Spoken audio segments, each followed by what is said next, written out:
In this session, we explore Beyond the Body, the fragile veil before the light. Drawing on A Course in Miracles, Chapter 18, Section 6, we will examine how the body functions as a temporary boundary and how a shift in perception reveals the mind's inherent freedom and unity. This slide states, "There is nothing outside you." In this framework, heaven is not a place, but an awareness of perfect oneness. Education here means training the mind to recognize that nothing real exists outside this oneness, and nothing unlike it exists within. We contrast illusion and reality. The body appears to surround and isolate us, suggesting separation. In truth, mind encompasses everything, including what seems to be the body. You are not inside a body. You are within an all-encompassing mind that also resides in you. Here the body is presented as an imposed limit. Mind's natural state is universal communication. The body acts like a barrier, fragmenting one seamless network into isolated nodes. Our task is to recognize that this limit is learned, not inherent to what we are. This table outlines two frames of existence. The world of the body is bounded, fragmented, and guilt-driven. The world of the mind is limitless, self-reaching, universally communicative, and grounded in God or reality.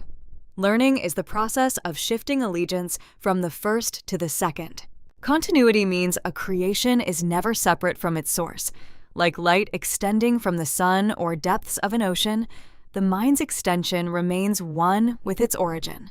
Surface disturbances, beliefs in separation, do not alter the integrity of the source or its continuous flow. The illusion of the fragment describes a world of separate bodies.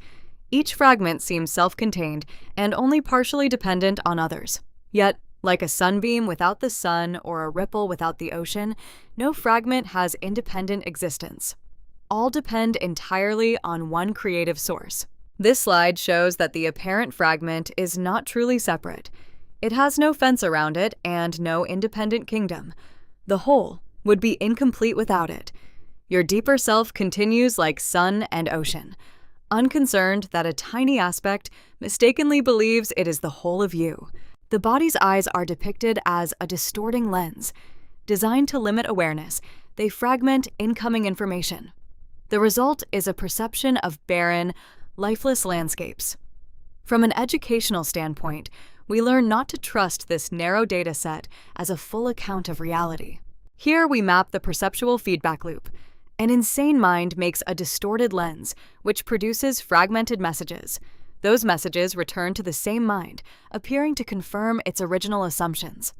Breaking this loop requires questioning both the lens and the conclusions drawn from it. Guilt is portrayed as a dense, opaque block. The body becomes guilt's messenger, making the world feel heavy, solid, and inescapable. Yet this solidity is an effect of belief. Understanding guilt as an illusionary foundation is a key step in dismantling the ego's thought system. Withdrawing belief in guilt thins the illusion. The same structure that once hid the light now appears fragile and insubstantial.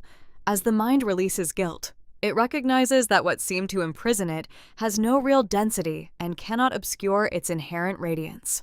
This comparison highlights two options: the opacity of guilt and the transparency of truth. Guilt fabricates rigid borders and a prison-like body. Truth reveals those borders as temporary and permeable. Only when we look for the light behind appearances do we appreciate how thin the veil is. The body is now seen as a fragile veil before the light. With true vision, it no longer functions as a boundary or a threat.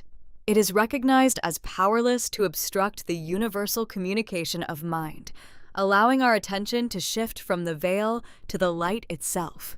We conclude with unbroken oneness. There is no separate kingdom and no fence.